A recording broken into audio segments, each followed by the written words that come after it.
но то, что вот этот, Алёш, Алёш, Алёш, но то, что вот этот Алёша известно Болгарии всей. So like we all, I'm sure, had our various expectations about like the Trump presidency after he was elected. I'm not sure, Joe, how different your politics were then, or if you were paying attention, but maybe we could like talk about that. Like what were we expecting in 2016, end of 2016, and what did we in fact get? And maybe we could like branch off from there. Yeah, well, since you asked, by 2016, my worldviews and politics had changed pretty substantially. In 2012, I voted for John McCain and was still, a Christian, a professing Christian, and just in a totally different, state of mind and understanding and being, really. And then over the 4 years from 2012 to 2016, things changed really substantially. So in 2016, I voted for Jill Stein and the Green Party, and I was on a totally different plane. So I don't know if you want me to jump into like my expectations of the Trump presidency. Yeah, whatever. Since it's all connected, like I guess briefly tell us why you decided to vote for Jill Stein instead of Clinton in 2016, and maybe what you thought would happen and what actually happened. Yeah, so from what I recall of my understanding of the candidates at that time and my mindset at that time, it just was quite clear that Trump's history as a reality show host and con man, and not even a particularly good business person. And like, I know that one of the big buzzwords or talking points right now is like from his tax return info that's come out in the New York Times article that, his businesses are failing and he's not a good business person and whatever. That just wasn't even particularly hard to understand back then, mm-hmm. And I think, Alex, you made a comment about this on your live stream a couple of days ago that, even anything he's ever done in the business world, what is the actual value that's been presented to the world and to society? Yeah. You put your name on a few hotels and you open a couple of casinos, and we're supposed to respect you as some sort of business visionary or something. And that's obviously what a lot of America saw him as. So it just, even from that perspective, I'm like, it'd be one thing if we were talking about, I don't know, one of the founders of, a recent startup that has fundamentally changed how we do something in the world, but he's just a reality show real estate developer. So even on those grounds, I would never have elected him or voted for him. But, then besides all of that, his administration has been worse than I expected, probably worse than any of us expected, but I did feel that if there was any chance that he would win, we'd see incredible nepotism, incredible corruption, all kinds of just, shaming and blaming, and someone who was incredibly inept and unprepared for a role like that, who to me that never even wanted it. I always felt like his whole campaign was just one big advertising run, and then he didn't expect to win. Or probably even want to win, and yet he did. So that was my perspective on him at the time. And then with Hillary, we'll talk about this, in the case of Biden here, I'm sure as well. But isn't it so interesting how like we could just fucking skip Hillary, like, because it's just a continuation. We don't even have to we don't have to talk about these people as specific entities, right? They don't have specific individual instantiations, right? They're just an instantiation of like this generic system, right? Mm-hmm.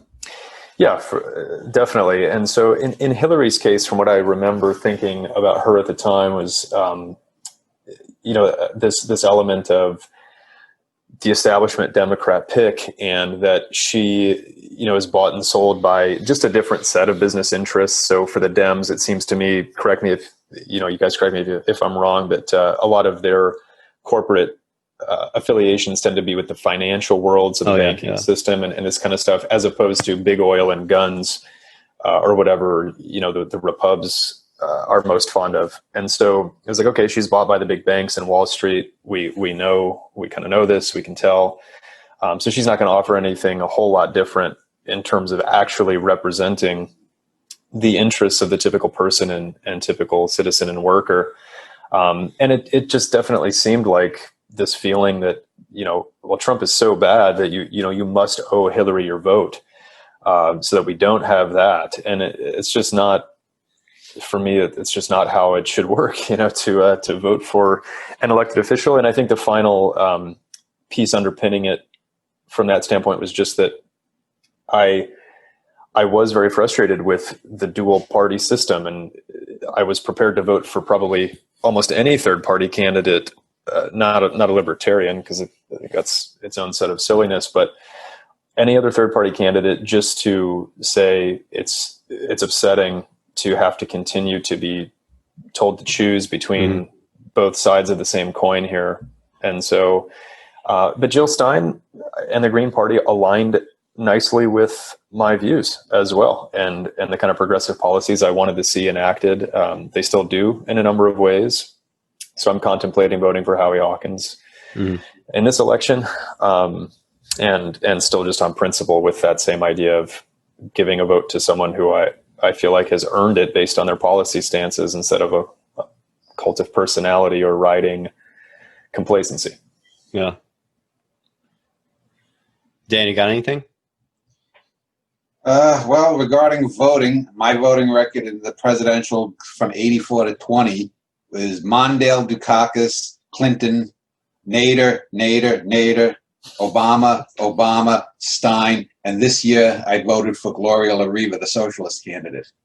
Okay. Yeah, I just heard about her campaign recently. I actually haven't decided who I'm going to vote for. It's going to be third party, but I was going to vote for Mark Charles, but here in Texas, he's not even on the right. What's remarkable, I get there. Jessica didn't want to vote this year, so I get there, and I wanted to write Mark Charles in, who's a Native American running independent. I interviewed him and Riva and 2 or 3 other people, minor party candidates, and I wanted to vote for him over the Green Party simply because the one thing with Howie Hawkins, while I've always liked Howie Hawkins, he was pulling a lot of Hillary Clinton-esque things within the Green Party against this guy, Dario Hunter, who was his main opponent. A lot of, it's too much to get into it, just a lot of technical bullshit and power plays and whatnot. So I was like, okay, fuck the Green Party this time, because for 40 years, even though I align with the Greens, they haven't substantially moved the meter. They haven't found a way to break through. Ranked choice voting might help them. So I was going to vote for Mark Charles, but he doesn't have a running mate. So Texas doesn't have actual write-in. You have to go to one machine where you print up your ballot and you pick, and they have an approved list of write-in candidates. And I'm like, where's Mark Charles? He said, oh, you can't vote. You can't write in who you want. Otherwise, it'll validate the whole ballot. I'm like, what that defeats the fucking point of write-in votes. So I said, okay, my second choice then was Gloria Riva, the socialist, whose running mate is Leonard Peltier. And I'm not a big Leonard Peltier fan, but anyone who says that he's a murderer, I say, what the fuck do you think every goddamn president from Washington on has been? They've been murderers. They're sanctified murderers. So, and he is responsible at most, even if he did kill him, which I don't think. I think he was involved, but two FBI agents who were probably pulling basically the Native American equivalent of what cops are doing now when they hunt black men. But so I voted for Gloria Riva, the socialist, and so that's 2 straight women that I voted for. Fuck Hillary. I want to. But as far as Donald Trump, he's nicknamed the Donald for a reason. And one of the things that I find I've never liked Trump for 40 years. He's such a easily seen through asshole. But one of the things that annoys me is people talk about the racism and fascism. No, he doesn't represent fascism. He's gangsterism. His daddy, Fred Trump, made billions by working with the New York City 5 families of the mafia. There's a reason he operates. His mindset is not that of a fascist. A fascist is outside the corporate system and wants to control it like a puppet master. Communism wants to get rid of corporations. Fascists want to control corporations. Gangsters want to run the corporations. Trump wants to run things. So gangsterism in a sense is the opposite of fascism, and he's got the gangster mentality the same way that Putin does. So, there's a reason he's called the Donald rather than the Don. Yeah. One thing that surprised me about all this is, I remember you, Dan, saying that this would probably be some sort of like, closer to a centrist-like presidency that Republicans had. And I was sort of expecting the same thing because, I did the, I guess now incorrect thing of putting myself in the shoes of Donald Trump. And I asked myself, well, what would I do if I was a Donald Trump? Obviously, I would want to like completely fucking change the American system, since now I've been given this golden opportunity to do so in a way that no Democrat or Republican prior would have been able to do so. But he didn't. He literally had no interest whatsoever in doing anything that he would be remembered for, which is just it was honestly pretty shocking to me how like you have the opportunity to do so. And you just could care less about things like greatness. Like, it doesn't matter to you. You just want to like titillate your own like personal fucking like desires. Maybe you want to make some money. Maybe you want to start like some new kind of grift.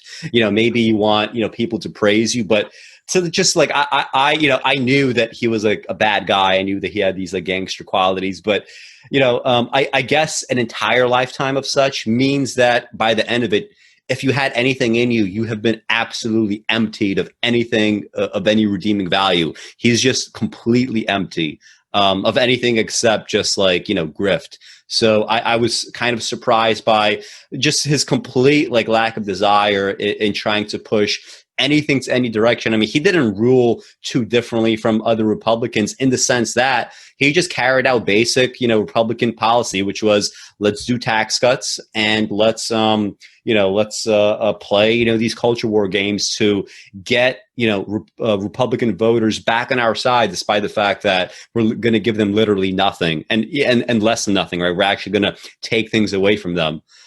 So I was honestly kind of surprised by that. But like in 2016, when I wrote these essays, I was like, listen, like this will probably be an administration that's just like full of so many scandals. They're not going to get that much done. And, he's going to be like a polarizing figure to the extent that he has a high chance of not, being a president for 8 years. But with that, I also assumed that there would be an actual, progressive challenger to the Democratic establishment that could win. But it seems like Bernie Sanders didn't actually make too many inroads since 2016, right? The campaign was kind of similar in some ways.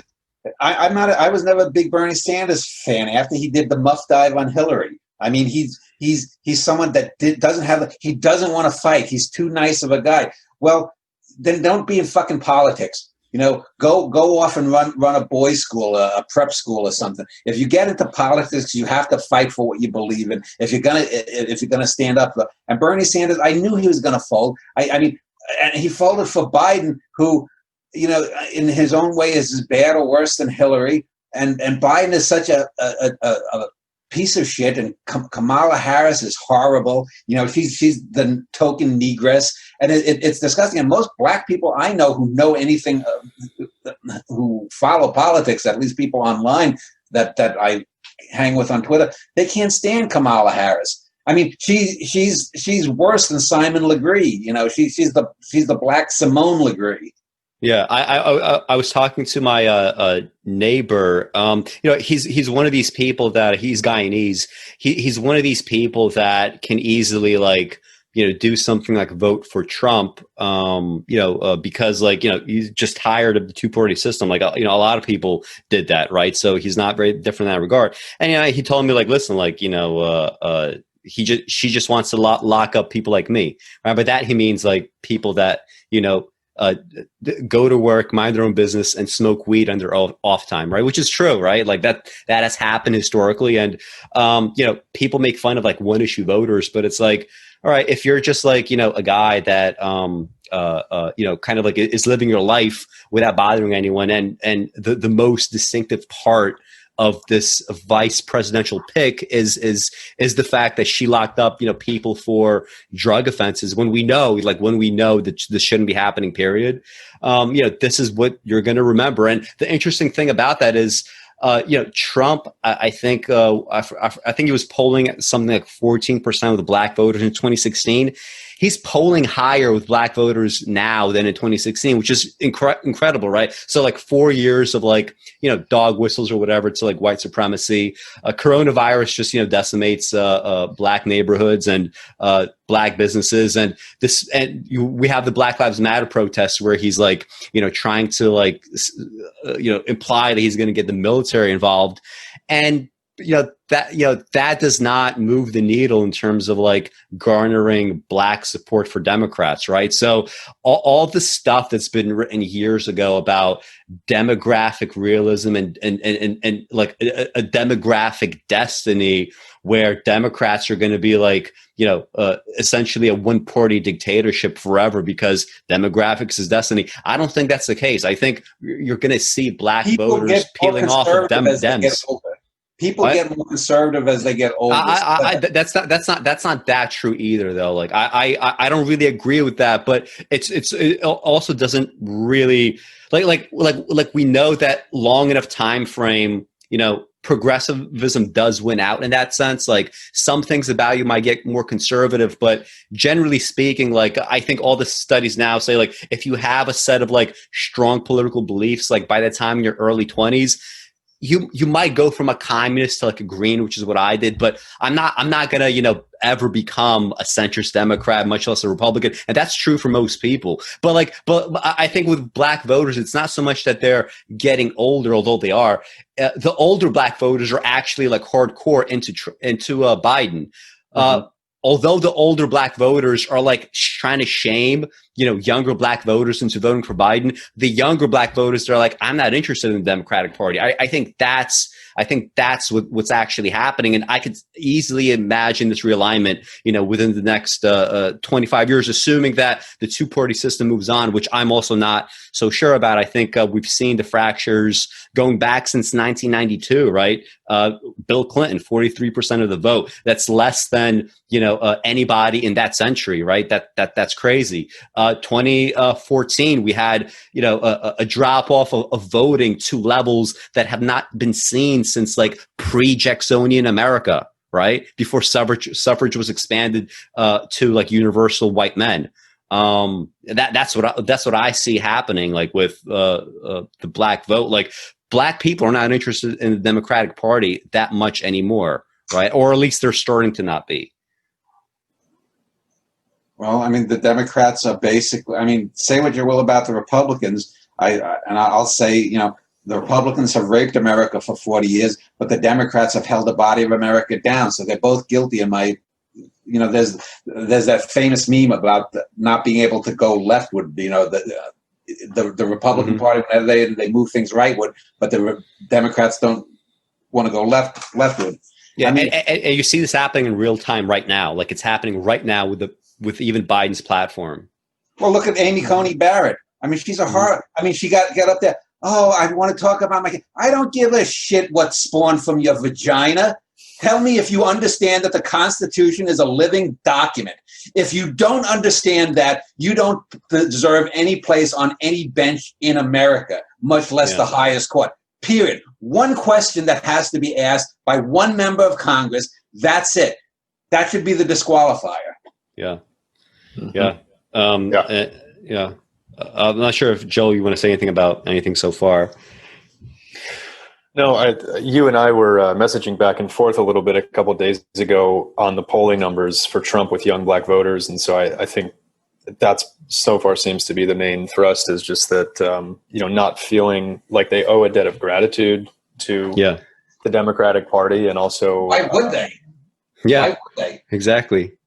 These aren't the Democrats of LBJ. These are the Democrats of Bill Clinton. These are the Democrats that are Republicans like. They looked at Reaganomics and said, "Oh, that's a fucking good idea." Instead of burying it after 12 years when I'm sorry to have interrupted, George H.W. Bush was done, they enacted it for another 8 years, which allowed Bush Jr. to put it another 8 years, and it becomes so institutional.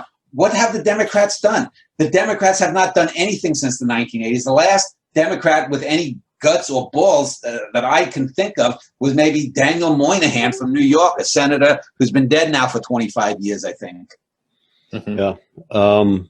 Well, that's definitely true, Dan, with Clinton being, advocating for his third way, right, to kind of cut things up the middle when he was in office. And so then it's perpetuated since, and we arrive at, at someone like Biden today, who seems to want to toe that same line rather than go remotely progressive. What he could do. Yeah. And I mean, like with the Biden platform, like, there are some things that people are not really paying attention to all that much. Like, for example, if people want to deny that we have a right-wing drift and the Republicans are the ones that have been critical in like moving the conversation to where they want it to be. Now everybody's talking about it. Just consider the fact that with the embassy move, like from like in Israel, right? Like this was controversial when it happened, but after it happened and, Trump did this thing and Democrats did this kind of like lukewarm, kind of like, maybe you should have talked about it first. Biden says, he supports the embassy move. Biden's not going to do anything in any regard to, for like Palestinians and international policy in that regard, right? Which to me, it's always a very nice barometer. I think the way that politicians approach Israel and Palestine, it's a really, really good rubric and measure for how their value systems are, because there is no benefit to you if you take like a strong, like Israel is an apartheid state position in America, right? Because, we have lobbying groups, we have the fact that, pure defense interest, right? A lot of that is tied into Israel. So if you're going to make this big stink about something as silly as human rights, right, you're going to actually have to believe it, because you're not going to have that many Palestinians voting for you. So, like even like little things like,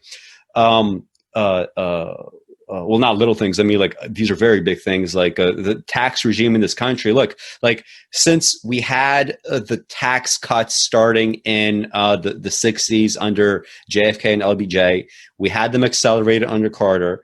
We had like the steepest tax cuts ever under Reagan. Clinton barely moved the needle. Like he did a little bit more in taxation, but he replaced the taxes that companies are going to pay with subsidies for these companies. So of course they're going to be okay with paying a little bit more taxes. Bush has these tax cuts again. Like Obama gets into office, he doesn't even come close to meeting or reversing the Bush era tax cuts, much less Reagan. When Biden gets into office, the best thing that we could hope for is that we return maybe to an Obama era tax regime. And, I'm not one of these people that says like, we have to like control the deficit. We have to control the debt. I think in the long run, it doesn't really matter as long as you have like enough real resources. But eventually, like you do have to have a revenue stream that meets, the kind of, logistics of like what the numbers behind these real resources are. And, honestly, look at Biden's platform. Is there anything there that would tell you that he's going to start like, changing the tax code? Like he just can't. He can't even talk about it, because if he starts talking about that, like the 1.4 billion in donations that he got, where would they come from? Those are not small donations. Those are overwhelmingly big donors, right? It's only Sanders that got overwhelmingly small donors. And actually, honestly, like Trump also got, not all of it is small donors, but, a large enough chunk, right? Larger than Biden. That's there are more people that believe that Trump will do something for them than people who believe that Biden will do something for them. Well, there's that, I wouldn't say it's a meme. There's that recorded conversation with Biden to bankers where he said, "Don't worry, under a Biden presidency, nothing will fundamentally change." Nothing will fundamentally change. Yeah, that's what this is a man. That's the definition of conservatism. The Democrats are a right-wing party. The Republicans are out and out fascists. Biden doesn't support any Green New Deal. He doesn't support climate change accords. He doesn't believe that the climate is changing or the global warming is a problem. And I'm not someone who believes we're not going to go extinct. We're not going to become a second Venus. That's just not the science. But we're going to fuck up things more. We're kicking the can down another 4 years down the road if you vote for Trump. It's possibly 8 if you go Biden, Kamala. What other things here? We have Medicare for all. They don't even believe in that. They want to bring back Obamacare. Now, Obamacare was a Band-Aid on a fucked up system, but this stuff goes back to FDR. 80 fucking years, you can't, we're the richest country, we're the greatest country, you can't even cover it. Well, no, we can. We don't want to. And even right-leaning think tanks have said Medicare for all is cheaper and better in every respect than the private system that we have now. Anything you look at, you can talk. You can see that Biden has no idea about anything, whether it's marijuana legalization, whether it's debt forgiveness for people with college outstanding loans, and on and on. Everything that progressives want, and they probably settle for even just 50% or 60% of it. Biden is against. He even said today, and Obama said, "Oh, Joe Biden isn't a socialist." This whole fucking bullshit about socialism. Socialism is not communism. Capitalism is not a good system. It's always been, and this is the major problem with this country. We are still on the plantation mentality. Everyone here is just we have a currency in the world generally, but in the U.S., our currency is based on pelf. It's about material goods, material things, rather than a currency based on, let's say, I'm not that I'm a great fan of Star Trek, but their monetary system, if they have it, is supposedly something based upon accomplishment, or something that's not just based upon reducing things to the lowest common denominator. And so in every way, Biden offers nothing except he's not Trump. So he's maybe 95% as bad as Trump. I'm not going to vote for that. Who in their right mind is going to vote for that? This whole voting for the lesser of two evils thing is how we got from Reagan to here. And we got from a fucking bad B actor in Reagan to a bad television host in fucking Trump. Nothing is going to fundamentally change with Biden. Why would you vote for that? Oh, you're wasting your vote. No, if you vote, you don't vote. These are people who want to vote strategically. That's how we got here. You vote for someone that you share a common view or interest or most concerns about. That's how you're supposed to vote. And since most idiots can't do that because most people are monkeys and they're social animals, this is why we need ranked choice voting. So if you have 10 options, and number 10 is Mark Charles, and number 1 is Trump, and number 2 is Biden, or whatever. You can then rank them in however way you want. And and this is the only way you're going to be able to grow third or fourth or fifth parties. But people, the two parties are against it, and it's really just one party. It's not even a duopoly. It's the corporate party with just 2 fucking heads. You have the fascist head, and you have the goddamn I'm not the fascist head, basically. And that's why nothing gets done. Look from the 1980s. All of these things, whether we're talking tax cuts, whether we're talking about education, whether we're talking about the quote-unquote war on drugs, the Democrats, by and large, as a constituency, have voted with the Republicans.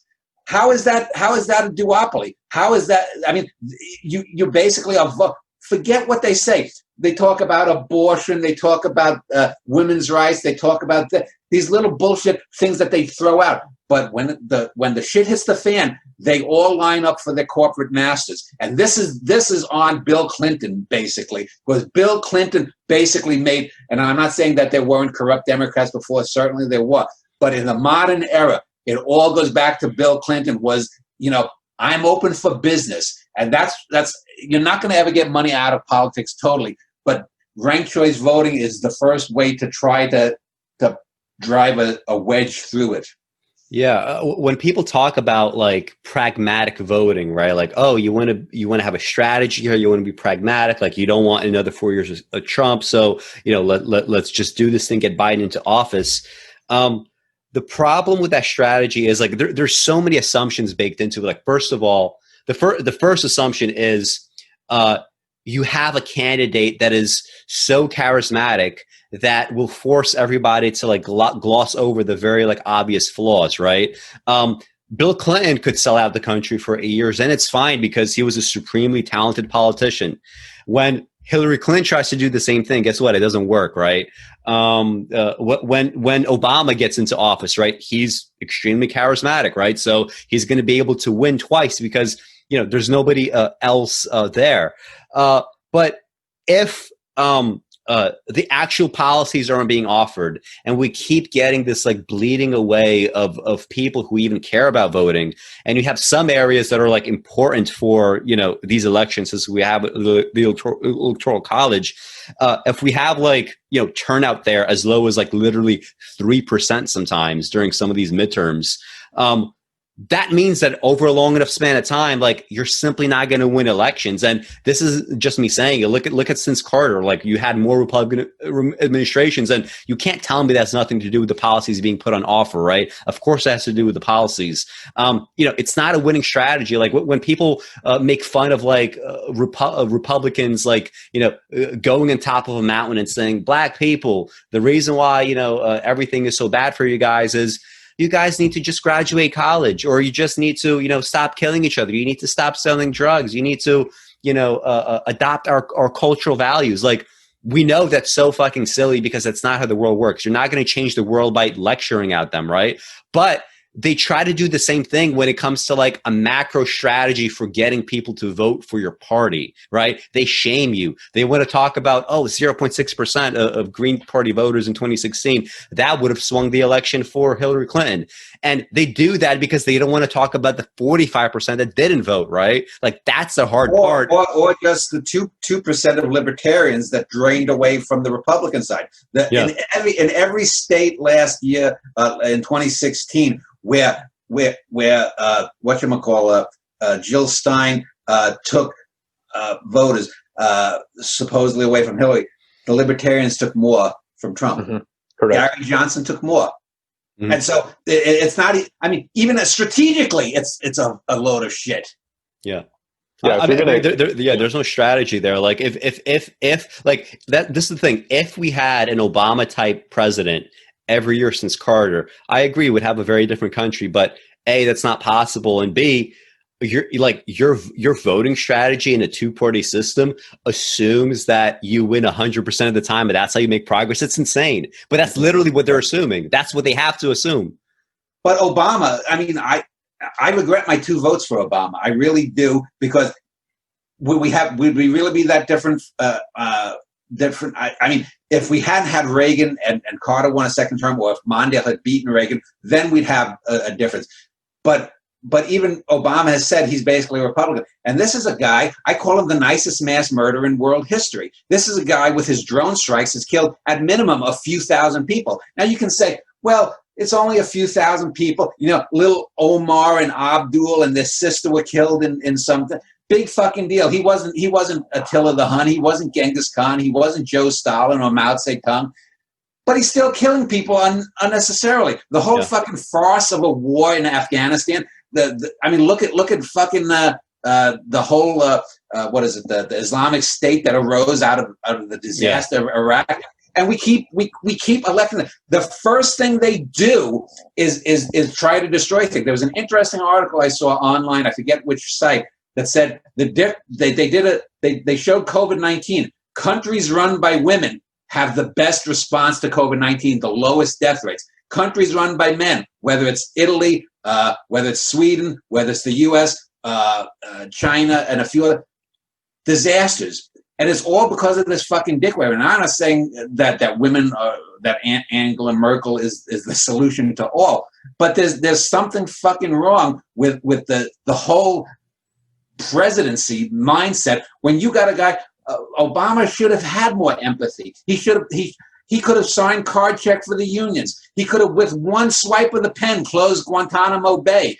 And he could have put more strictures on the Wall Street bailout for them to pay it back. He did none of that. He's just another whore. They are all these fucking whores for these corporations. And I said it before, the biggest existential threat to humanity is corporations. It's because corporations are behind Islamic extremism. They're behind the drug trade. They're behind global warming, or Exxon Mobil and all these. They still want to fucking frack.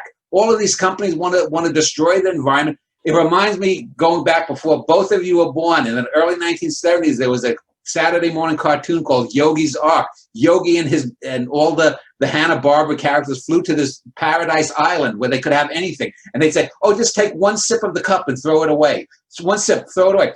And you saw on the other side of the island, it was a barren wasteland where these giant machines were just ripping up palm trees and making shit. Well, that's what we're doing to the fucking world. And like I said, I don't believe we're gonna destroy the planet, but we're going to make things so difficult. There's going to be hundreds of millions of people who unnecessarily die in the next century because of the motherfuckers that run these systems now. And they've got to go. And Obama, to me, is worse in some ways than Trump, because Obama and Clinton, Bill Clinton, they pretend. Trump, in a certain sense, he doesn't give a fuck. And if you look at the Republicans, Mitch McConnell, Lindsey Graham, all of them, they don't give a fuck. They're like, fuck you, we're taking it. And the Democrats under FDR, the Democrats under LBJ, do you think that fucking Donald Trump could stand up to Lyndon Baines Johnson? Johnson would have eaten and spit out that piece of shit like that. But there are no Democrats with balls like that. You're not going to see AOC taking on Trump. Sorry. Yeah. Yeah. One thing I'll say though is I'm not so sure if things would have been different if, for example, Carter would have won twice, if we take Reagan out of the equation. What I've been reading the last month or so about just kind of how business aligns and realigns itself with these whoever's running. By the 1970s, the assumption was still, okay, so we have this mass donor class. We need to get them on our side somehow. And starting the 70s, the way to do that was tax cuts. Once that genie was out of the bottle, that you could actually do that, and you could give these tax breaks to corporations. They just refused to back anyone who wouldn't offer them that, right? So everybody was offering some kind of tax cut. And if Carter would have won twice, that demand, you said corporations are the existential threat to the world. That threat would have, reasserted itself by the time 1984 hit, right? And the only way to avoid that is you need to put something in place, some kind of law where you can only, finance elections publicly. You can only do small donations. You can't have a $1.4 billion affair. And if you think about it, it's just so fucking cheap. You give $1.4 billion to Biden, and in exchange, you have corporations that altogether are worth trillions, right? So it's already a factor of 5,000, right? 5,000 to 1. So in exchange for an investment altogether for a little over $1 billion, you get hundreds of billions at least in value. Of course, you're going to make that investment. And there's no reason to expect that they wouldn't make this investment if that niche exists, if it's legal, if it's possible. You have to close that up. You can't have non-Biden-like politicians without that. The only possibility I could think of is if a Bernie-type politician runs again, who's exclusively funded by small donations, and people are so pissed off at the two parties that they're like, fuck it, we don't care about the advertising, we don't care about the billion plus that these candidates have. We're just going to go with a small candidate. Then, that candidate will be able to completely change things. But, until that happens, Carter essentially was, that's a scary part with all these politicians. Carter, no matter what he wanted personally, that was a done deal. Obama, in many ways, was a done deal, unless he would betray the donor class and didn't want to get reelected in 2012. Other than that, all you have is 2 years after the midterms to do what you want, because if you piss off the donors, you're going to lose the House, you're going to lose the Senate, even before you exit the presidency. Joe wanted to speak, Joe. Well, yeah, I mean, I agree and echo everything you guys were saying. One of the other questions that I've been thinking over lately in this election cycle too is so briefly mentioned it earlier, Alex, with the 45% of the electorate that doesn't vote at all. And then, there's the two-party system for essentially everybody else. So while we can all agree on the crux of the issue with the corporatocracy and their power, I mean, one of my other main questions is like, do people know this enough, and do they fucking care enough? Because it's like with how suppressed the voter turnout is, and then people voting against their own interests by just continuing the monopoly of the one party system. I just don't know how this is going to actually happen, how it's going to fundamentally change. I know there will be a segment later where we all talk about, if we were president or dictator for a day, what things would we immediately put in place? But I don't know if the two of you have any thoughts about how this actually comes to fruition, because that's what I get concerned about. Is talking about it, we can understand, the issue, but what actually becomes the tipping point where enough people would vote to overturn any of this? I don't know. If someone like Bernie can't make inroads and then not fight hard enough to like run as an independent or what have you, I don't know. I do want to disagree, though, and I think I was arguing with Keith Jackwitz about this, is that Carter ineptitude led to Reagan. Carter was arguably a nice enough guy, although he supported dictators like the Shah and what's his name, the guy in Indonesia, I forget it. But it was Reagan who, it wasn't the amount of the tax cuts were going up a little bit. Reagan skyrocketed them. But more importantly, Reagan cut off the spigot to important social programs. When I was from 1978 to about 1990, I volunteered for 13 years at my mother's senior citizen center. I used to drive people when I got a license in '83 to vote. I used to clean up. I used to work. There was a program called Comprehensive Employment Training Act, CETA it was called. And there were kids a few years older than me. I remember one of them looked like the character Arnold Horshack from Welcome Back, Kotter. And these were inner city kids of all different colors that learned skills and whatnot. And then Reagan came and immediately cut that off. And now I talked before in other forums about the bullshit of the crack epidemic. But it's no wonder that a lot of white kids started using crack, and it became a media sensation in '83, '84. Just a few years after Reagan cut off the spigot that would have taught these kids meaningful skills, how to get jobs. And again, this is, I think it's older than both of you. I think Joel is younger than Alex. That millions of people, and it wasn't just blacks and Latinos. What really gets me is when we talk socially, when people talk about poor people, there are more people, not percentage-wise, but there are more poor white people in this country than there are any other group. And these people, whether they're in Appalachia, whether they're in Central Texas, or whether they're in Chicago, New York, LA, Southern Florida, these people need the help. And because they are forgotten, and because they can say, well, the blacks, they got the NAACP, and the Latinos, they got this, that, or the other. There's all that. But these people are always forgotten, and they're given these crumbs, and they are so lacking in self-esteem because they view that they have been totally forgotten. The only group that's probably more forgotten are Native Americans, but these poor whites. This is why they vote for people like Trump, because they have been totally forgotten, and they just want to say fuck you to the system. Well, if you had an actual opposition party that stood up for people, you could get these coalitions that FDR did. But the Democrats have seemingly forgotten what worked for them from 1933 to 1968. For about 34 years, they dominated. Even when Ike was president for 8 years, they dominated the House and the Senate.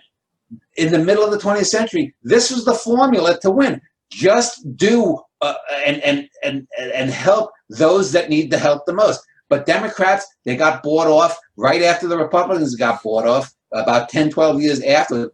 Hell, Joe Biden is to the right of Richard Nixon on virtually every social issue you can imagine. Nixon was for Medicare for all. Yeah. Nixon, there's the old saying, again, you guys are too young, that LBJ founded the Great Society, but Nixon funded the Great Society. Throughout the 1970s, those CETA programs, I think OSHA was formed under Nixon. All of these government agencies to make life better. When Ralph Nader was just a consumer advocate, Nixon worked more often than not with the Ralph Nader and Nader's raiders to protect the public citizen. You don't see fucking Biden. Biden just wants to throw the black people in jail. Biden is farther to the right on every social issue, virtually, than Richard Nixon was 50 years ago. There's really nothing else more to say about the modern state of the Democratic Party. Did either of you see, what is it called, The Social Dilemma? This documentary that came out recently? No, I haven't seen. What's the? I mean, I heard of it, but what's the idea behind it? So the general idea is like this big, bright red warning sign flashing about social media and the way that it's, eroding personal brains and culture and all these other things.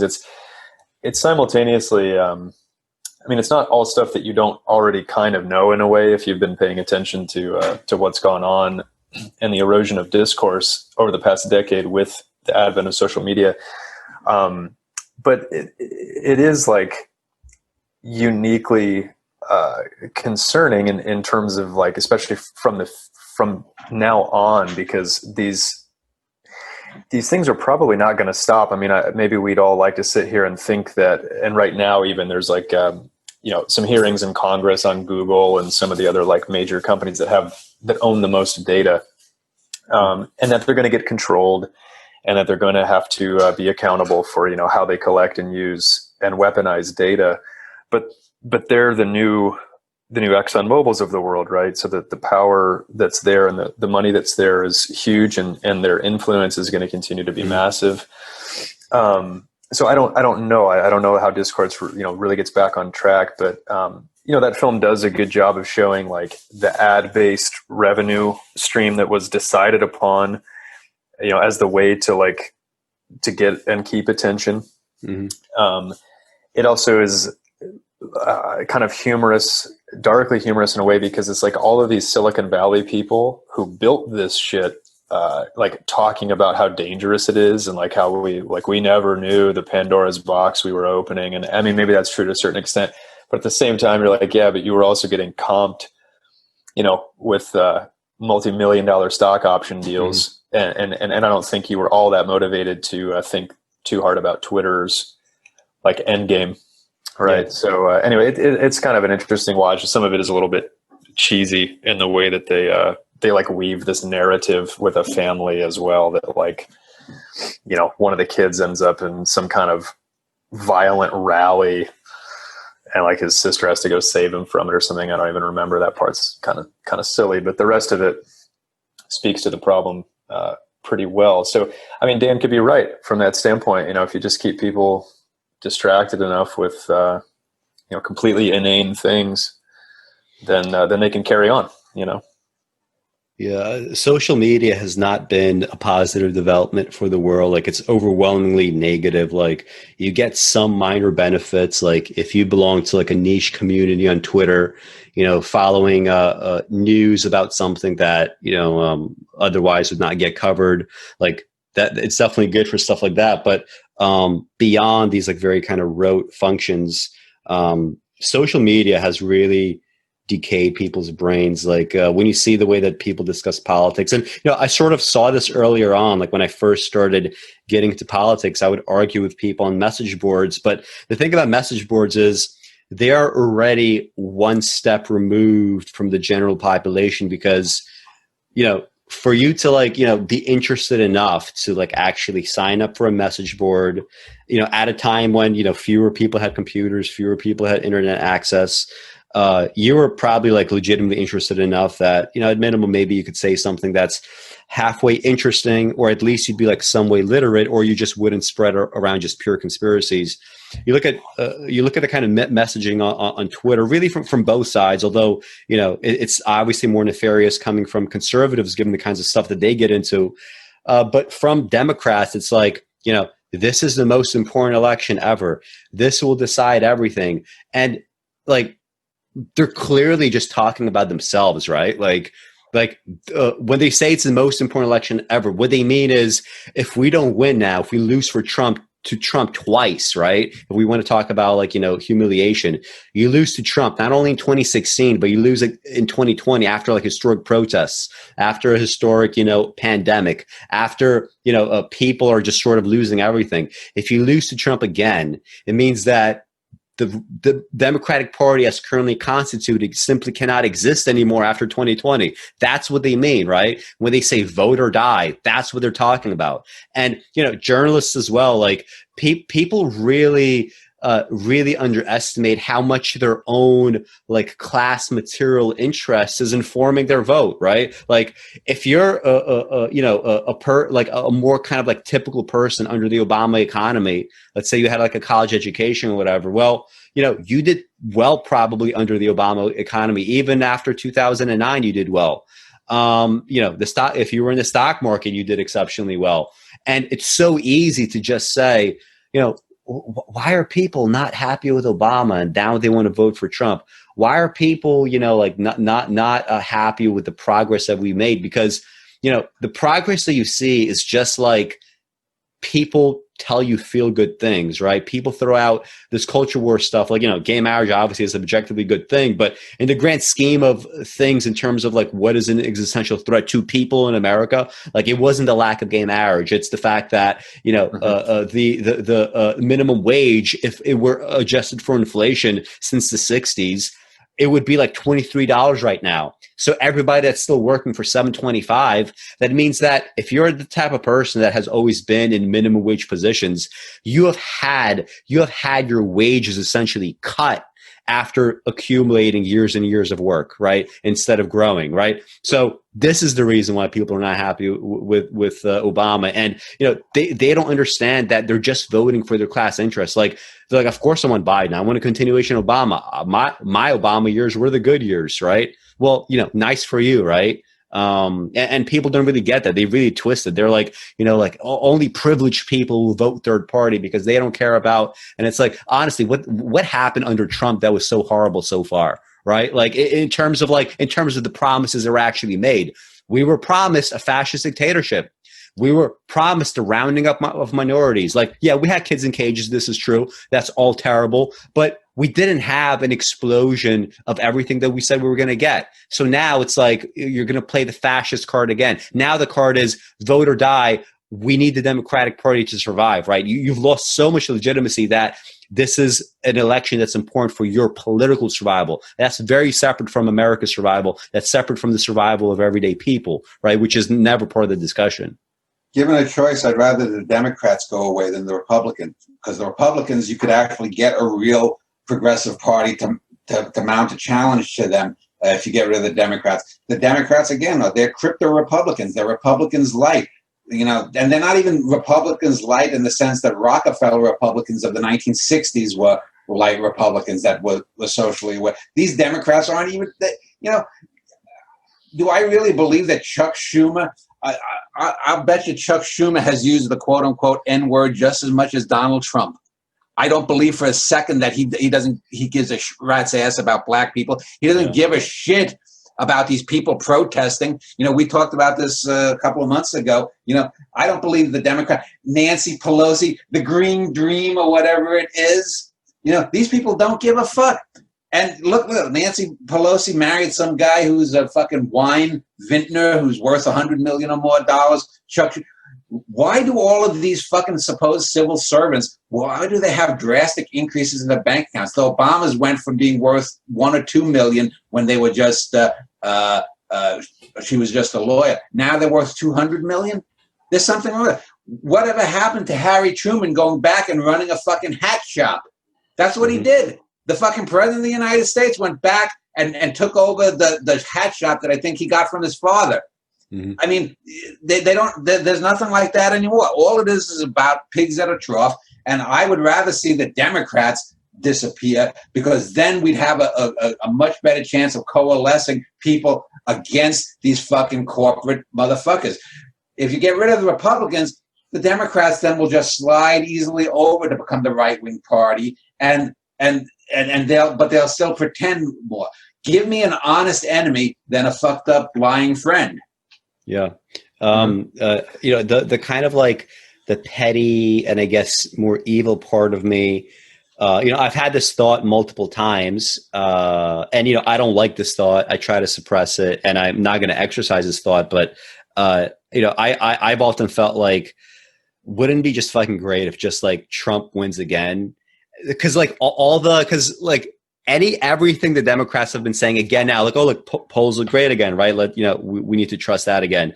Or they're saying, like clearly, Trump has fucked up so badly that now he's going to lose to Democrats. Like all this stuff will be it will be so blown up, right? Like Democrats will lose all legitimacy if they lose, right? So a part of me wonders, like, is that really all for the best? Then the other part of me, again, since we're liberals, we're going to be empathetic. We know that if Trump is in office, just pure numbers, right? The number of people that will just die, right, for either specific reasons or generic reasons, like that's going to increase, like something like coronavirus. So we knew that Trump was a liability in terms of if something serious happens, he's not going to handle it well. And clearly that happened. If Hillary were in office, maybe we'd have like half the number of deaths. So that's real, right? So you have to be okay with, stomaching, the guilt of like, I allowed this to happen, right? I sort of, accelerated it, and also like I was in a privileged enough position where, I wouldn't be one of the people that's dying from coronavirus, right? Because it obviously cuts across class and racial lines. But I definitely have this feeling. I have this thought, like, wouldn't it be great if all these fucking smug assholes that are doing the same smug shit that they did 4 years ago, if they could be completely crushed, not once, but twice, and this time for good.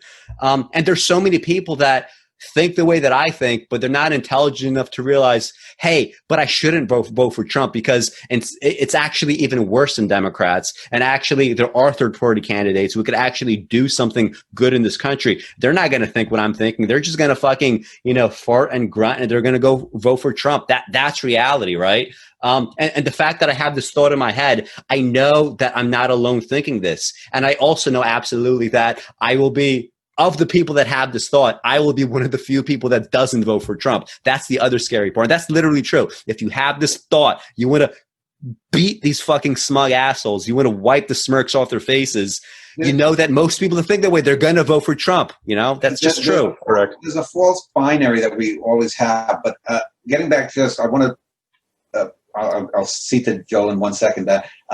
In my book, I talked about in 2016 how the fat janitors were talking about Trump, and the one fat rat said, "Yeah, but Trump will lower my taxes, my county taxes." And I'm like, The president has no power. They were ignorant. They didn't understand it. But you want to know something? Most left-wingers are just as ignorant about the Democratic Party and politics in general as the right wing. This idea that just because you're empathetic and you don't want to put kids in cages and you don't want to see gay people die of AIDS, that doesn't make you any smarter in the day-to-day functioning of things. Oh, hi, little kitty. He's making an appearance. But there's this arrogance. And when Republicans and right-wingers talk about elitism, they, again, conveniently ignore their corporate elitism, but they do have a point. I get so fucking sick and tired. Just the other day, John Cusack, that fucking actor who I like as an actor, was tweeting about this and that, about what the left doesn't understand is, let's get Biden in and then get rid of the fascists and then we'll deal with whatever Biden's flaws. This is the same thing for 40 years. If you think that voting the lesser of two evils that has gotten you from Reagan to Trump is going to suddenly change by doing the same thing again, again, the cliche of the definition of insanity is doing the same thing over and over again and hoping for a different. It's not going to happen. It will not happen. It metaphysically, as John McLaughlin, the conservative TV host, would say, it's a metaphysical certitude that it will not happen. Yeah. Yeah. I was going to ask Alex, with the comments that you just made, is that your interpretation of the response to the question of what it means for democracy to be at stake in 2020? I know you asked that question in our notes and what everyone's general interpretation of that messaging has been now that it's out there. Well, this whole democracy at stake thing. So first of all, are we really a democracy to begin with? Like, if we know for a fact that every single time we have an election cycle, it gets funded by mega donors, and these mega donors, just by definition, they constrict the conversation. That makes it kind of hard to say that we're a true democracy. The fact that if we were to eliminate all like actual voter suppression laws that keep black people from voting, Hillary Clinton would have won. Al Gore would have won.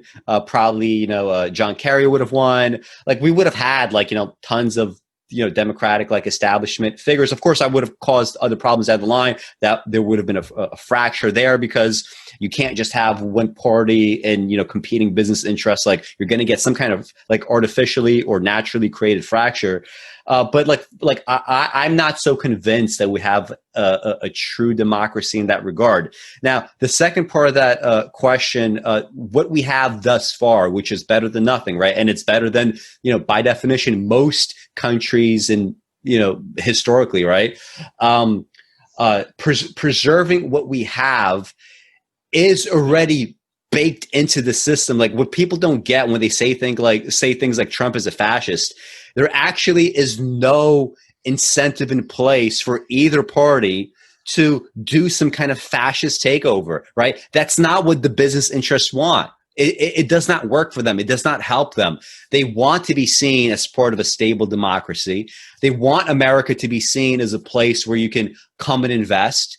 They want, at the very least, to be able to maintain these kinds of illusions of choice. Like, it is just fundamentally impossible to have this kind of fascist takeover, assuming that the system that we have, continues unabated. And there's no reason to assume that it would change in the near future. Now, that doesn't mean that dictatorships aren't possible theoretically. Of course they are. But to pin that specifically on Trump in 2016, that was merely somebody else's wish fulfillment. That's a bunch of fucking libs with boring ass lives that want to pretend that they're living through like a historical conflict, as opposed to what they're actually living through, which is just like a fucking complete denigration of their own democracy, right? And it completes kind of fuck you to the system that they themselves are a part of, right? They don't want to think of it in that way. Same thing in 2020, like the reason why the conversation is all about democracy is, this is what liberals understand. This is what educated people value, and they should value. These are not bad things. This is the thing. These are not bad values to have, but they get wrapped into the wrong areas, and the representatives of these things are the wrong people. Trump is not a representation of the decline of democracy, just like Biden is not a representation of the restoration of like a good system. Like, that's just not true. What liberals say when they say democracy at stake is as follows: if Democrats lose in 2020, that party is fucking done. 2024 would be a complete, a fracture in terms of, multiple third party candidates having a viable contest with the Democratic Party. So that is clearly what they're scared of. It's not the death of democracy. Democracy will more or less be what it is. Which is not anything particularly great. Exactly. Right. I mean, it's the actual term that most suits what we are now, and the world sees us, is a cockistocracy, which is a government run by the worst people around. Yeah. I agree with that. Yeah, I agree with your commentary there, Alex, on what that question actually means. And I think that, my response that I just jotted down some notes to was like, yes and no, because if we all agree on what Dan just said, it's in its current state, it's not really much of a democracy to begin with, but it is this now that there's been so much such a cultural maelstrom around voter suppression and the techniques of Republicans right now, people are sure that the whole system by which we vote to elect whoever becomes president is maybe what's going to topple, and maybe for some people that is what they're talking about when they say, save our democracy, and they truly believe that that's the main issue. But of course it's just a distraction point compared to the larger issue. Yeah. I mean, it's in so many ways, 2020 is even more depressing. Like today, I was listening to like a 60-minute thing that Obama did talking about Biden in 2020, and then I listened to Joe Biden, like specifically for about like 45 minutes talking about his climate change plan. And, you know, it's just, it strikes me as like whenever he would talk about like we need like millions of jobs, and he would have this kind of intonation, you know, climate change is the existential risk. He has that kind of intonation. It reminds me so much of when I saw like a video of him like in the late 80s, like being in the Senate floor, taking like a little baggie of crack, saying, "This is crack cocaine." Right. And that was like the existential threat.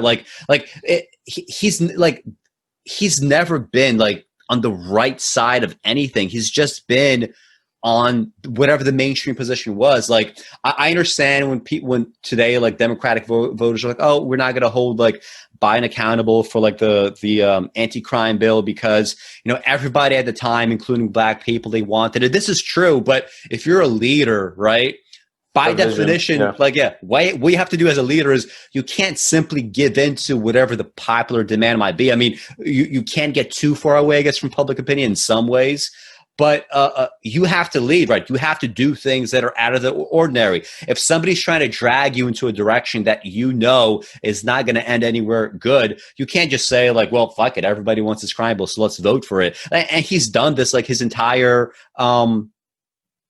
we're going to, I guess, wait for Joe. But he's done this kind of like his entire life.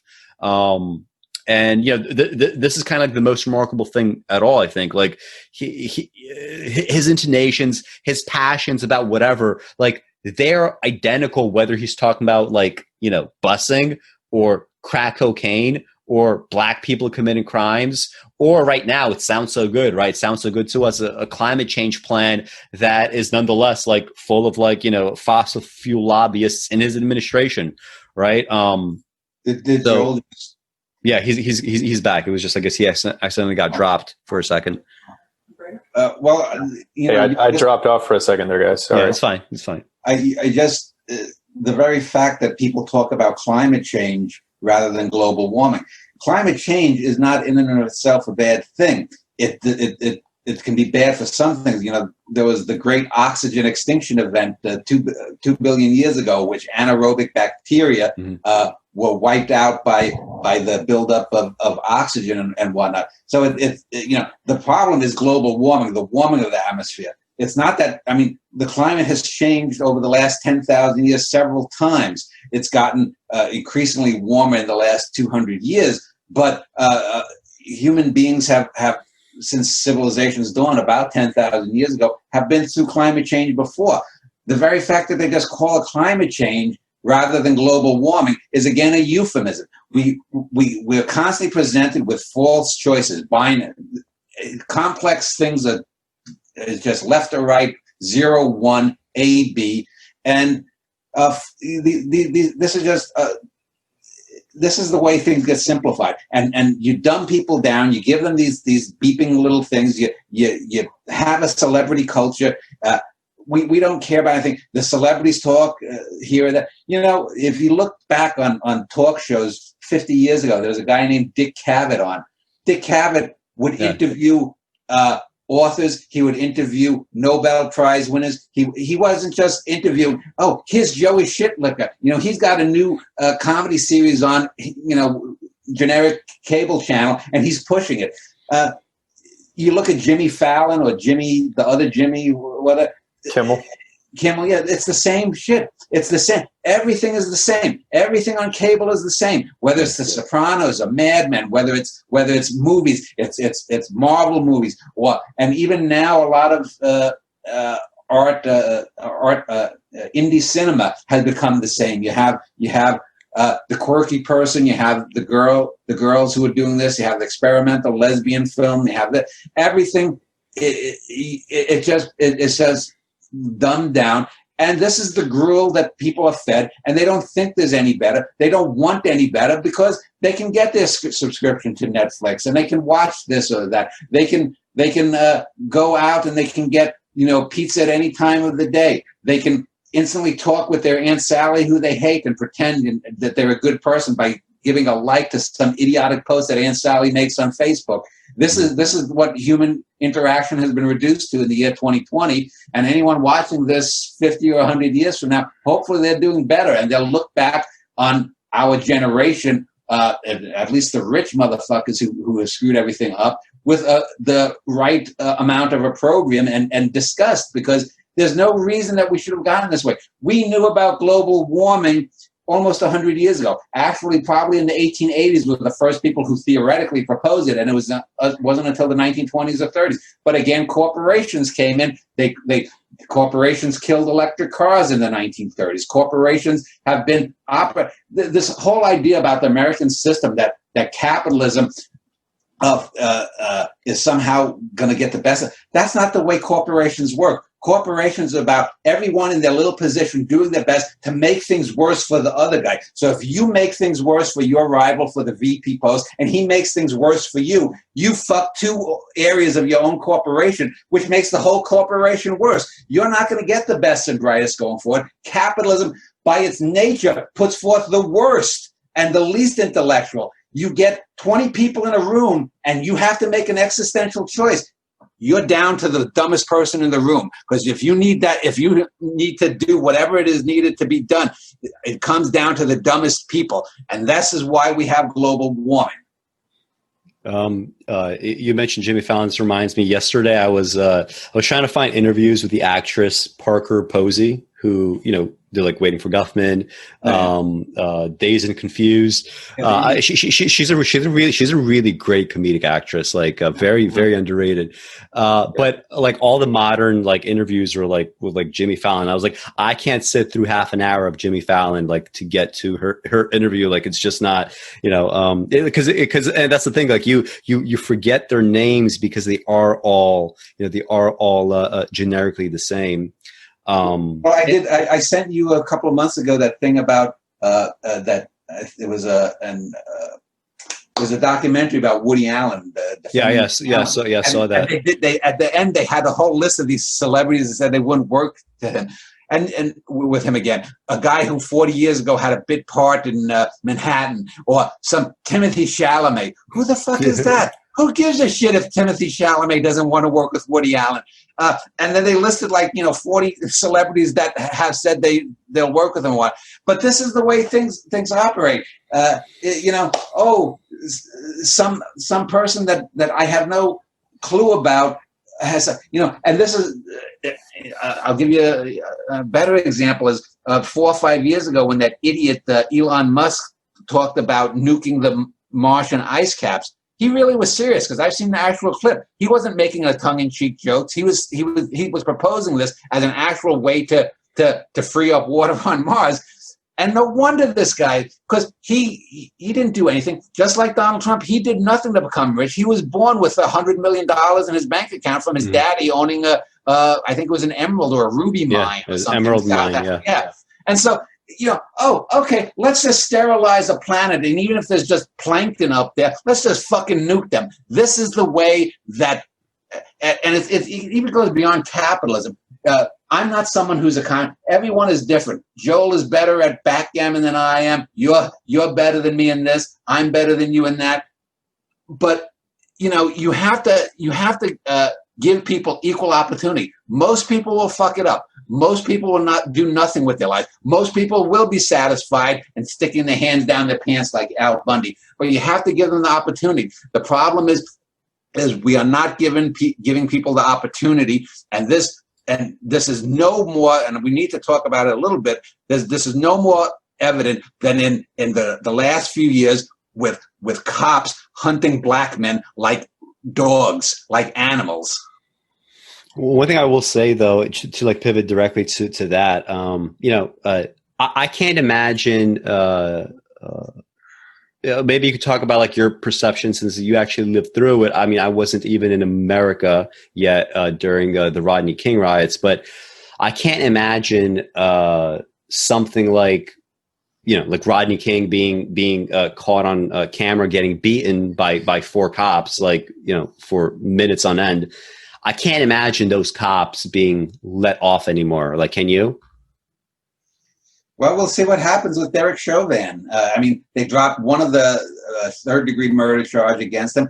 I mentioned how a pedophile 30 years ago got away with raping and possibly killing bad boys because his brother was a cop. I mean, You go back to Serpico 50 years ago. This was the same shit happening. I mean, I lived through the Serpico era. I talked about in books seeing cops fingering this girl who was accused of shoplifting beef. She was a drug addict, strung out. Probably doesn't even remember that she was sexually abused. And here I was having to go to the store to fill out papers against her for shoplifting $10 of beef back in 1985 or whatever it was, 86. And these cops pull over to the side and they blatantly in front of me, a witness, 19, 20 years old, who's going to believe that these cops are fingering this girl in a cop car? They're going to believe a 19-year-old street kid or two cops.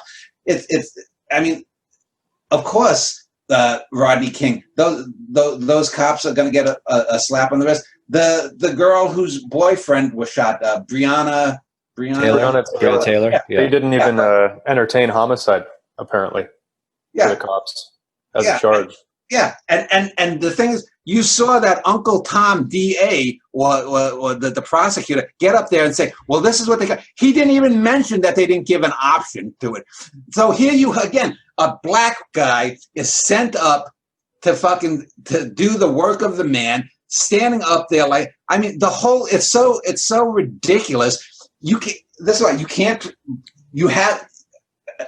is why I regret voting for Obama. I thought a black guy would have more empathy. And I was wrong, and I should have in 2012. I can say to myself, oh, okay, I fucked up in 08, but I have to. 08 I think was justified, but 2012, like after the bailouts, like it's like writing was on the wall, right? We just like energized all these people that had their foreclosed upon, gave them nothing.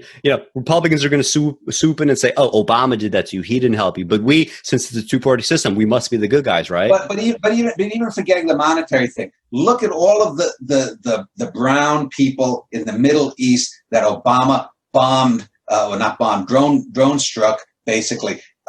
And yet people forget about that. It was a black guy killing all these people. Yes, he didn't kill as many as, say, W. Bush because of the war. He didn't kill as many as Bill Clinton, maybe.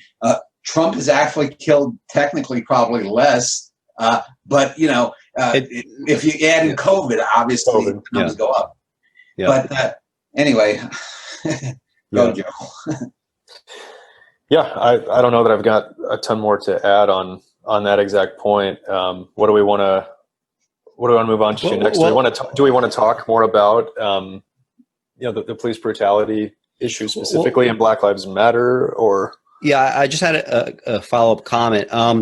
It's a little okay. So something like Breonna Taylor, I think it is probably technically true, like what people have been saying, that there actually isn't like a law that you could charge some of these cops with. But the reason why I brought up Rodney King explicitly and just comparing hold on. The boyfriend, that they keep saying that the boyfriend had a gun and whatnot, and that they needed to knock or whatnot. Mm-hmm. There were 13 or 14 witnesses said that no one heard nor saw the cops knock. But a bunch of witnesses did say, though. That's the thing. I'm not even sure. They quoted one guy. They quoted one guy. Was it just one? Yeah, one guy, and they didn't even give his name. So you have these cops rushing in into an apartment that they have no prior. They've got no warrant. They've got no real claim or right to be there, and yet they're justified. They're saying, "Well, he pulled out a gun." Well, if I'm sitting in bed with my girlfriend or whatnot, and cops kick in the door, how the hell do I know it's not the gangsters down the street? Of course, he's going to reach a gun, and that's going to be then used as a justification for killing him and the girl. That's ridiculous. That's again blaming the victim. So I think the whole Breonna Taylor thing is likely a load of bullshit. I can't prove it, but we know that Mr. Tap Dancing Bill Bojangles Robinson DA was a bullshitter. He lied to the fucking country. I remember when it came on that afternoon. Here in Texas, it preempted stuff. He lied to the whole fucking country about the whole judicial process. So what do I have to believe him in anything? There's no reason for me to believe anything that Bill Bojangles Robinson DA says. Like, but do you think, for example, something that, like, I don't think people would be as willing to say, well, Rodney King deserved it, obviously, because he had drugs in the system. That was like a common thing that was said in the early 90s. But they said the same thing about what's his name? George Floyd, yeah. Yeah, but overwhelmingly, people did not take the side of the cop, right? So, like, of course, if you're the type of person that wants to justify cop abuse, like if that's what you do, of course you're going to say he had drugs, or of course you're going to say he was resisting. But I don't think that if Rodney King, as happened on camera, I don't think like a court of law would say those cops did nothing wrong, right? It would be nakedly viewed as clearly this is wrong. He's just getting beaten 50 times, right, for no discernible reason whatsoever, right? Even if he was resisting at some point. I don't think that would pass anymore. The point I'm just trying to make is there are things that are, bad in America in terms of race. The fact that everything is still segregated means that just at a bare minimum, people are going to be like racist towards one another because you don't get to see people in like normal fucking circumstances, like living in your neighborhood or whatever, because everybody's segregated. But I don't think that things like cop violence or just like overt racism, I don't think it's as easy to accept anymore, even in a courtroom, right? So I think there have been some changes. I totally disagree, and I'll give you the proof. Native Americans, no one's even talking about them. Mark Charles, when I interviewed him, was talking about missing and murdered Native American women. Then the COVID thing came. Just 2 or 3 days ago, several tribes, I think in Minnesota and Wisconsin, closed their borders. Here down in Texas, I think a tribe closed their borders to keep people out so the disease doesn't spread. 5 or 10 times higher the rates. No one gives a shit. I mean, as bad as we treat black people, at least this country acknowledges them. Ask your average fucking person on the street about Native Americans. They'll say, "Oh, are they still around? I thought John Wayne killed them off." Yeah. But I also don't know, Alex. I would say too, just in response to that, I don't know that we've yet, and maybe Derek Chauvin could present this opportunity. We'll see, but I think people's like processing of a lot of these things is so basic that you need to have it boiled down to some kind of media frenzy type moment. And we haven't yet had a bellwether case where we've had a cop go through the court system and be convicted and fucking put in jail and forced to bear responsibility for what they did. So maybe this happens soon with Chauvin, but there's going to be an awful lot of ways in which that'll get convoluted before the end, and who knows. But I think you need some kind of like, stake in the ground cultural moment to still happen on that front too. Yeah. I'd probably amend my previous statement that way, just to say that, I agree with Dan, like in terms of like racism, as a thing that's enduring, right? Obviously, when it comes to something like Native Americans, fewer in number, not, a powerful voting bloc, people are, they're just completely invisible in that regard. But the things that are, let's say, captured on video or whatever, like it's like people's like if you were to poll, white people about Rodney King in like 1992, I'm sure that would look very different than polling white people about George Floyd today, right? Which is kind of the point that I'm making. But also, I agree with Dan, like, and Joel, like this would only apply specifically to situations where this is actually on video, right? Where people see it, where it can become like a cultural moment. But yeah, like, if you're like a random black person who gets kidnapped and killed, if you're a Native American who, is dying at 10 times the rate of coronavirus, that's not going to make the news. People are not going to care about that. Alex, there's nothing to galvanize you. We talked about it a couple of months ago. How many white people are still asking, how did George Floyd really die? I mean, they literally, on Quora, you go to a site like Quora, which I've been writing. They do, yes. But it's definitely fewer. I'm seeing, like if Rush Limbaugh has to say, I was wrong. There's racism in this country and George Floyd was murdered. That does tell you that something has changed, you know? Like I understand there's going to be white people that still do that, right? But like if you were to poll today versus 30 years ago, that would look pretty different, right? But again, the only way that would lead to a different outcome is we need the video, right? We need like a culture moment. Most of the time, Black people will die. It doesn't make the news, and that's that. Nothing changes, right? So I think in the institutional, structural sense, I agree with you, Dan. But people's personal, visceral reactions, to the extent that they mean anything, I think there's a difference from 30 years ago. But they mean nothing because these same people will go around and they'll vote for Trump. They'll have them will say, I'm a human being and I care about George Floyd, but I'm voting for Trump anyway. Or I'm voting for Biden because I don't see a fucking shit's lick of difference between Biden and Trump, really, except Trump is a little bit more of an asshole personally. Again, Ralph Nader was absolutely right in 96, and I even said it before him in 94 or so when I got discussing with Bill Clinton. There's no fundamental difference between the Republicans and Democrats when you look at their voting records. All of them are about, they're just Jabba the Hutt sucking in the money, and they don't care about race, they don't care about global warming, they don't care about China, they don't care about as long as I got mine, as long as I'm the monkey with the best bananas that can get me through the next month, I don't give a fuck about the next tribe of monkeys. It's fucking 2001: A Space Odyssey. Get the fucking bone, crack the skull over the thing, and throw it up, and let's hope that it becomes a spaceship taking us to a grand future. That's the most people are willing to do. Most people don't want to work at it. Most people don't even want to educate themselves. I voted, when I went to vote last Saturday, 8 days ago, I actually knew most of the issues on the propositions that I voted against because they were wasteful bullshit. I knew most of the judges, and those that I didn't know the judges about, I didn't vote for. And so at least I made, even if I didn't vote for someone, it was an educated non-vote. Most people are just like, I'm just going to go vote, and I'm going to vote, and I'll decide when I get there, hell, fuck you. That's the way they operate. Most of them operate that way, whether it's in Texas, whether it's in Alaska, whether it's in Hawaii, whether it's in Florida, whether it's in Maine or New York or Chicago or LA or wherever.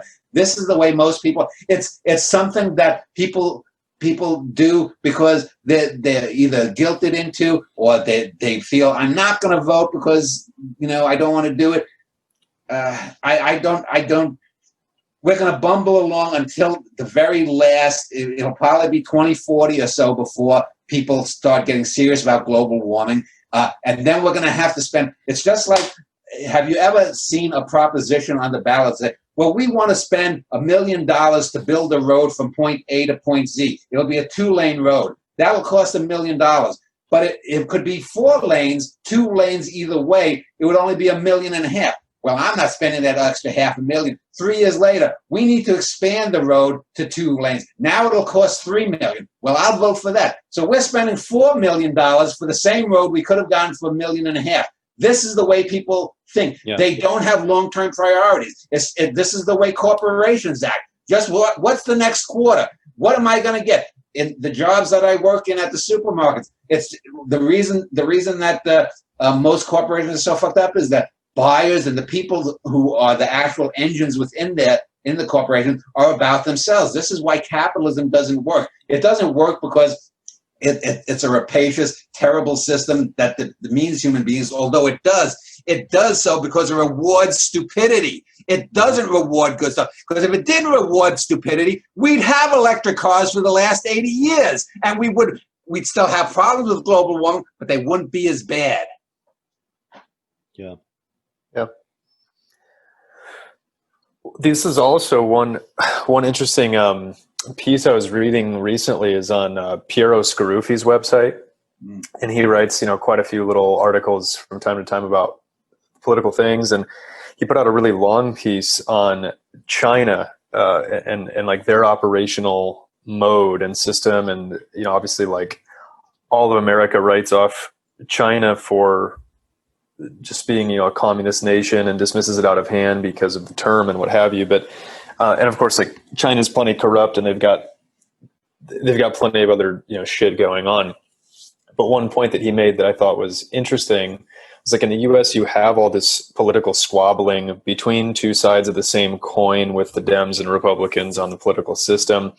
And then you have like these tiny little incremental platform changes every 4 years during the election cycle, and people get bored or the pendulum swings or whatever. So you don't get like cohesive long-term action toward some kind of plan 5, 10, 20 years down the road.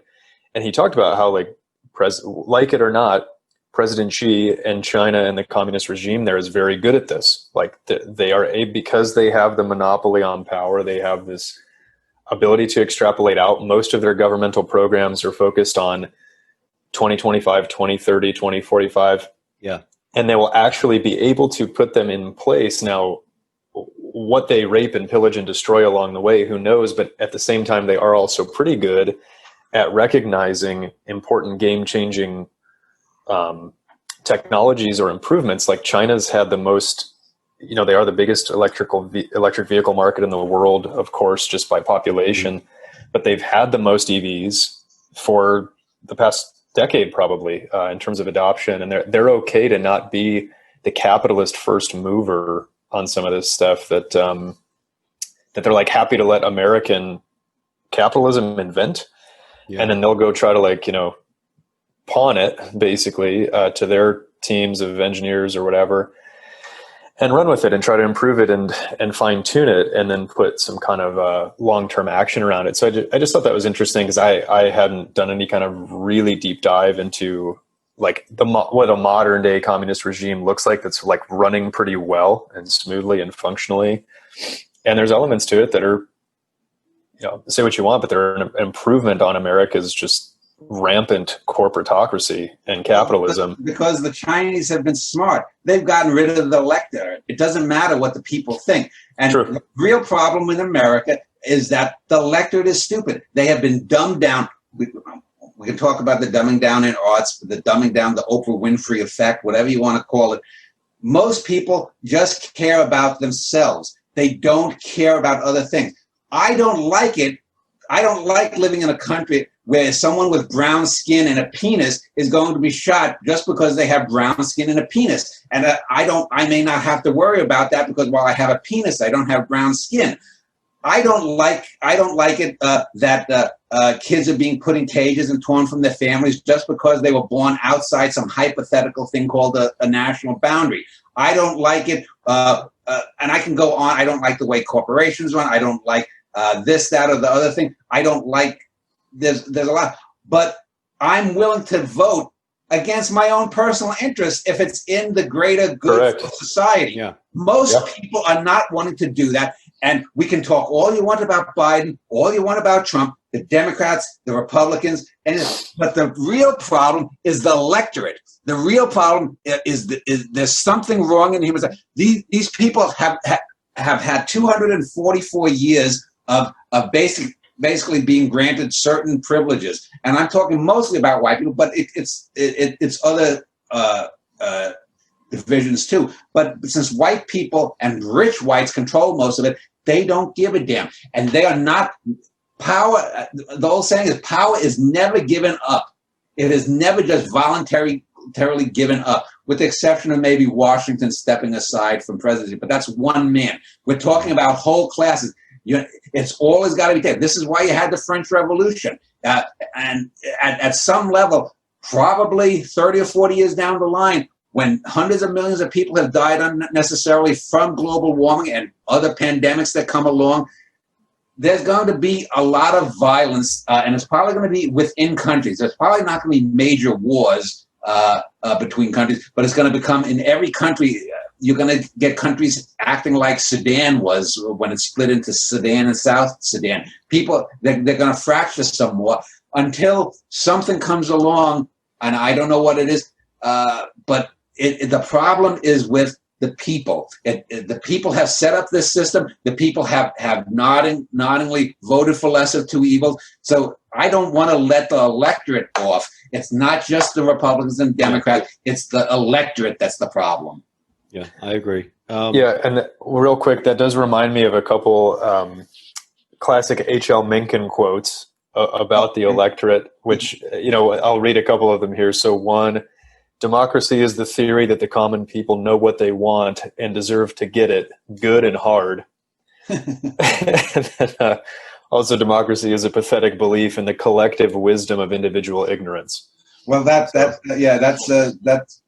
been disproven with the internet. I think my favorite quote, though, of all time still is from the Devil's Dictionary by Ambrose Bierce. What is a corporation? A noun, an ingenious device meant to maximize personal to maximize personal riches and minimize personal responsibility, or something to that effect. Yeah. Yep. Which is, I mean, that's exactly how, it's that now classic observation, right? That corporations are essentially kind of like socialist superstructures, but only in the sense that it's socialism only for them, right? But they're going to, they're going to privatize all the profits, but all the externalities, right? That becomes something for the public commons to deal with. Right.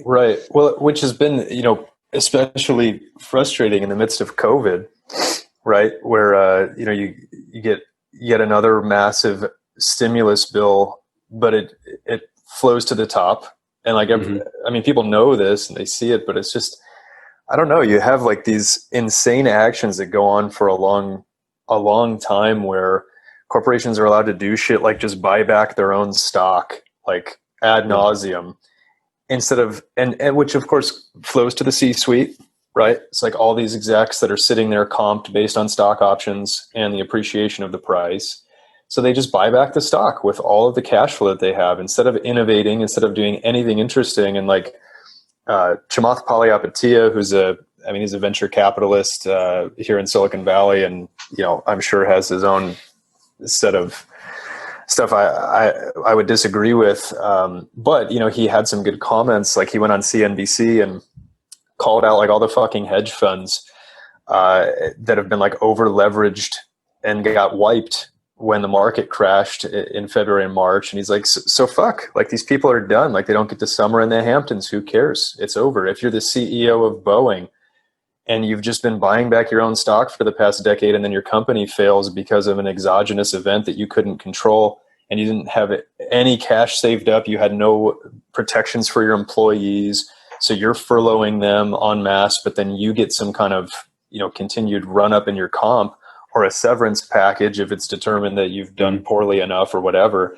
Like fuck that. It's absurd that these kind of things can go on, and that's also the game. Right? Like that's one of the most frustrating things about fucking capitalism in America is like, if you play the game and you do this, you lost. I mean, you fucking lost. Like, it's rampant capitalism until I lose the game. And then I don't like what happened on the Monopoly board. So I flip the board over on the table and walk away. I mean, if these people were like, but they don't walk away because a few people have saved up enough money to constantly bail out, and they've leveraged power to get the people, the electorate, the poor people, to bail them out. I mean, you look at people like the guy Robert Moses, a good example. There was a thriving 100 years ago. There was a thriving black middle class, not only in Tulsa where there was the big race issue, they gave it a name, Black Friday, I think, or something, where they went in and killed hundreds of black people. But in New York City, in a lot of cities around the country, St. Louis, and people, these realtors came in and they chopped up these neighborhoods, built in these super highways. They evicted through eminent domain a lot of black people who had slowly pulled themselves up by the bootstraps for 65 years or so from the Civil War, and then as they were doing that, then came the stock market crash. So for 90 years, capitalism has failed. It has failed because it's a badly run system. Even if there weren't hands in the cookie jar pulling things out, but there is that corruption. So you look at the stuff that works though. Social Security is by far the most other than freeing the slaves, it's probably the best thing that ever happened to America. Medicare, even without Medicare for all, has been a godsend for old people. Now, old people used to die in poverty before Medicare. Now, because of Medicare, they can actually save money. And so people 60 or over are generally the richest class age-wise of anyone. All government programs have benefited. There isn't, they talk about the bridges to nowhere and this kind of stuff. And yeah, sure, there's pork barrel shit. But if you're talking about the things that impact actual people's lives, social programs, socialist programs have been overwhelmingly successful. It's not even an argument. Anyone looking here in 2020, going back to 1930, what it would tell people, well, this is what we've got in 2020. What's his face? FDR is going to start in a few years. This is how people in 2020. They say no one would be against it. I can't conceive of anyone being against it. The success of the Great Society programs of LBJ, of FDR's New Deal, are so overwhelming. And the capitalism has failed so badly. So why are people even arguing about it? It's because of the 1%, the rich class, that from the time of the first satraps and the first power structures of the Persian Empire and the empires that came before that, have always tried to maintain power. And they've been successful 99% of the times in retaining power. And so this is why things don't progress socially, even though we get technological progress, even though we get scientific and medical progress, and occasionally artistic progress, we don't get real social progress. Because if you look back, Persia, the Persian Empire, the Achaemenid Empire, and I know this because I recently wrote up some plays on it. I mean, they were very similar. There's not. I mean, structurally speaking, yes, technologically there's different, but structurally speaking, there's not a hell of a lot of difference between that and most Western European societies today. Yes, there is modern voting or whatnot, but other than that, on the day-to-day level, in the terms of the barter of goods and whatnot, there's not much. There hasn't been a great leap forward really in 6,000 years in terms of social structure. And that's, I think, one of the things that is missing from the human element, is that there has to be something that is the equivalent of the Industrial Revolution to have a social revolution. And when I mean revolution, it doesn't have to be bloody, but something that fundamentally changes us from this state that we're in now to something where, like I said, we need a different currency other than material pelf.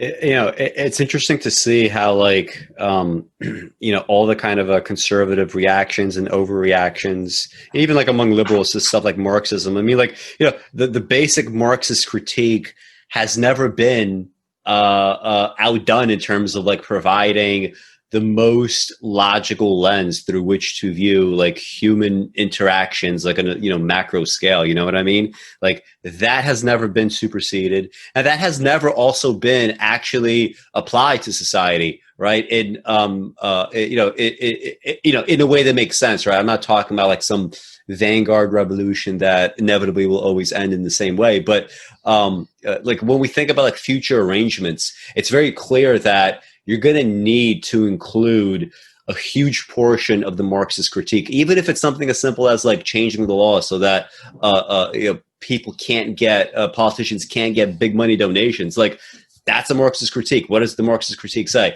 Like power, will never be yielded, and capital will always expand to any niches that exist. And if people are not able to invest themselves politically, they don't have the time, the money, the education, whatever, however you want to frame it, something else is going to fill its place. And why wouldn't you give $1 billion in exchange to possibly making $1 trillion collectively, right? Mm-hmm. Yeah. So, just one more thing. Dan mentioned this earlier. Like part of the reason I want to have this conversation with Dan specifically is, when we're thinking back to the history of the Democratic Party, people like my age and younger, they obviously have no clue what it was like to like live through maybe the first couple of years of Bill Clinton and before. So like you mentioned that you voted for Bill Clinton, and then by 94 you were disgusted with him. So can you just like talk about like what you personally saw and thought and felt, and like what people around you were saying? Just like Obama 20 years later, or 16 years later, in 2 years, it was obvious that he wasn't going to do any of his campaign promises. Hillary fucked up the abortive supposed attempt to get some kind of Medicare for all kind of plan. The whole DLC, Democratic Leadership Council, not the DNC, but the DLC, was what he had founded. It was just Republican right. It was just a money making machine, and it wasn't just Clinton. I probably in 1988 rather, I had spent a few years working for a local Democratic Party in New York, the Ridgewood Democratic Club. It was run by a woman named Kathy Nolan, who was an assemblywoman. She was a nice enough woman, and this gets into some other things I don't want to get into about a certain politician that I knew back then. But I remember the Democratic Club there. After working there for 3 years, Dinkins was running against Ed Koch in '89, and they were going to have a Democratic. They were going to inviting all the Democratic candidates, but the Ridgewood Democratic Club refused to let Dinkins come because they didn't want to let a nigger speak. And I was like, "Fuck that shit!" I said, I wasn't particularly thrilled with Dinkins. I hated Koch, but it's like, so I never had the illusion that then the burgeoning middle ground by the late '80s. At the end of Reaganism, the first years of Bush, the first Bush, I knew the Democrats had already lost their way. They were no longer even LBJ Democrats. And then Clinton came along, and he corporatized that whole movement with the DLC. There's so many. There's so many little things. It's not even worth going into now, 30 years on. But Bill Clinton, he's I'll give him that. He's probably the best pure politician in my lifetime. I was too young to really know LBJ, so he's maybe the only other contender. But by far, post LBJ, the best politician was Clinton. But he didn't do anything good. He didn't leave the country better than he found it. So and for those that might not know, like by the time '94 rolled around, so like when Clinton got elected, he ran explicitly on a large stimulus package. When he got into office, he trimmed down the stimulus package literally down to $16 billion, which, if you know anything about stimulus packages, that's like nothing. Well, what kind of stimulus is that? That's going to do very little of anything that you wanted to do. He ran against, he would criticize on the campaign trail Ross Perot, right? His deficit reduction plan, and then not even after his inauguration, but before his inauguration, it was December of '92, he laid out a deficit reduction plan that copied much of Ross Perot verbatim, right? And by the time '94 rolled around, Republicans, from their perspective, this is what was going on. On the one hand, NAFTA was also an abomination too. Perot was, I call him the evil dwarf, but he was right about that. There was a huge sucking sound, but no one cared. No one, it destroyed. A large portion of the Teamsters and other unionized jobs went south to Mexico. And this is one of the things too, is the whole, people talk about unions. I don't want to just, for 30 seconds, the problem with unions has never been that they were corrupt in the Jimmy Hoffa sense. Yes, there were corrupt unions, but even at the height of their power, when Hoffa in the 50s and 60s, they had maybe 1/20th the power of corporate America. Now they have maybe 1/100th the power. The problem has always been with unions is, again, you have uneducated people. When I was, let's see, in '84, it was '86, and when I was 21, I was on my union negotiating team for finance supermarkets where I worked, and I had to explain to the negotiating team, which was a union agent, a guy, the steward at the store, and the backup steward. I had to explain terms to them. So here I am, 21 years old, and I'm having to explain terms that the company, which had Harvard-educated or Ivy League-educated lawyers, it's such a mismatch. Mhm. You have high school educated people, myself included, but I knew what these terms meant, and I was trying to explain. Well, this is what means if we only get 3% versus, and I could do little equations in my head and tell them, well, that means 800 more a year or 800 a year or less. And no, we don't want to trade. We don't want to accept this little extra day off and give up, say, Sunday double time to only time and a half. I had to explain these things. I'm 21 years old. This is the first time. And I'm going against the Ivy League educated boys. The problem has always been that unions have never had enough power. This is why you need to have it encoded in law. This is what Clinton failed initially. Bill Clinton failed in that he didn't make it a centerpiece of his campaign card check the way Obama did. And then 16 years later, Obama lied through his fucking teeth, and he could have just, again, a simple flick of the pen. Mm-hmm. And the thing that gets me about all this is, just very briefly back to Clinton. So, it's interesting when you look back at like the genesis of all these culture wars. Like a lot of it kind of started. It started before, but like it really intensified under Clinton, because it's like, okay, so Clinton didn't do what he promised, so he would like lose voters purely on policy grounds alone. He could bring in more voters because he's very charismatic. So what did Republicans do? They're like, okay, so if we're playing the charisma game and we're playing the culture war game, people are going to vote for Clinton, not for the policies, but because they like him for whatever reason. Fine, we're going to now demonize him, right? So you had the new Gingrich stuff happening in '94. Then, of course, like Monica Lewinsky was like absolutely, wonderful for Republicans in that regard. And then like just at some point, right, like during around that time, like when I was like a kid, right, I didn't notice it because I was a child then, and when it first started happening, I didn't even speak English. But like whenever I would see the stuff on TV, like everything just seemed to be at that point already, like just a culture war. Like that was the shift, right? Like parties are no longer offering anything of substance. They offer the hatred. They offer the polarization. They offer, you're on my side, come vote with me, right? That's all that's left, right? And but people will not stick with that, for long. Like we've been seeing these fractures for decades, and it's kind of like Trump is like the first example, but we're going to have more and more now. I know that Alex had put a few of yours in the notes in the email that you sent to us, so there was a little bit of overlap. I'm gonna give. I guess I'll give my top 5, and then I have like a few honorable mentions. I mean, my list here, there's like 15 things overall, and there's probably overlap with you guys, but number one. That's why we can't have dictators, because it's never enough, right? I give you 5, you give me 15. That's right. So I mean, number 1 was universal health care, Medicare for all. Number 2 is some sort of really aggressive renewable energy plan tied to potentially a federal jobs guarantee around that. Number 3, Dan mentioned this early on in the call, is some form of eliminating most, if not all, outstanding student debt.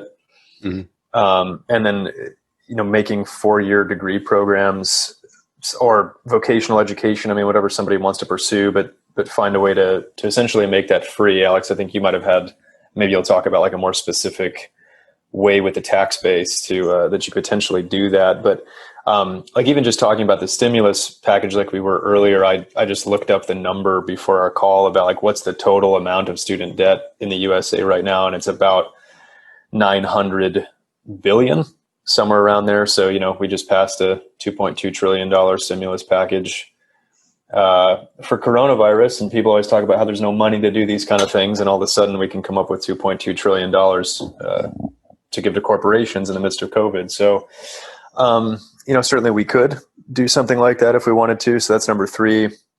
Outlaw lobbying and campaign donations from corporate interests. We talked about that. And then also disintegrating the Electoral College and potentially the Senate, or at least massively revising it. But I think you could convert to, an entire House of Representatives kind of scenario just based on population for representation, because the Senate gives so much power to fucking, middle of nowhere states with no population, and whatever population they do have is going to be less educated. I think the bottom 24 states have the same amount of people as California, and those 24 states get 48 senators. Correct. Yeah, exactly. So, shit like that. I mean, you have to find a way to, to just convert to a simple majority vote or ranked choice voting that Dan talked about earlier is probably the best option if we could disintegrate the Electoral College and go to something like that. And, one final point that I'll make, and again, this was kind of in Scaruffi's piece or one of his pieces lately, he talked about like when you look at the decline of empires in the past, a lot of it begins when the plan of succession starts to erode, and how the U.S. is now, even though we agree on the Republican Democrat issue and how not much happens because it's all really the same front. But since 2000, in the U.S. now, there has not really been successful, trustworthy transitions of power because of issues with the election, right? Where, Trump lost the election technically. And now, who was the other one that lost the popular vote? Was that Bush that lost the popular vote? Yeah. And still, ends up as the president. So, this erosion of any kind of credible succession of a handoff of power, maybe being a signifier of some kind of longer term further decline of the U.S. So those are some of my top ones there. I would say number one, legalize all drugs, right? I'm not going to make these distinctions between drugs, and use the tax revenue specifically for education as well as for drug rehab, because obviously, with an influx of drugs, I think you will get, more addictions of some sort, maybe at the beginning. The second part is just ban all private schools. If you ban all private schools and just make property taxes kind of like you do like a weighted average of like all 50 states or something, and you give it, per capita, right? So everybody, no matter where you are, no matter what state you're in, like you don't have to say, well, Kansas, we get less, per student because we're Kansas. Everybody gets the same. Everybody's sort of in it together. Because I feel like with a lot of these problems that emerge later, with like, even stuff like school debt or whatever. If you just allow like kids to be like in a normal fucking environment for like, until they're 18, like I think that's going to eliminate a lot of problems like in the country to begin with. Cause right now, I remember the kind of high school that I went to, and, I can understand why most kids in that situation just end up coming out at the wrong end of it. Right. That's just not surprising. Third thing I would do, ban all, kind of like corporate giving to corporations, like do some sort of, hard cap where like individuals can maybe donate a couple of $100, at once, like strictly do like public financing of elections. Cause otherwise you just can't, like all these problems, all like, why doesn't Biden talk about, anything more substantive? Well, the reason is he can't, right? He wants that 1.4 billion because Trump only has half of that. And that's probably why he's going to lose. Beyond COVID, beyond anything else, Trump doesn't have the money to win, most likely at this point. What else did I say? Like establish some kind of permanent floor, like with housing. Like you can't have a world where you have people going homeless, right? So at a bare minimum, and instead of putting all these poor people into like public housing, like 10,000, 20,000 people at a time, like, as bad as poverty is, imagine what happens if you have 20,000 poor people in one little area concentrated, and all the kinds of, like crime incentives that are available in poor areas versus crime incentives in rich areas. Now all these people, get to have these incentives together. That's never going to lead to anything good. So I would probably say, any kind of housing that's available, that's like, by a private developer, you have to say 10% of that is subsidized housing. And, that's also going to force like people who don't look like you to like live in your apartment building. Right.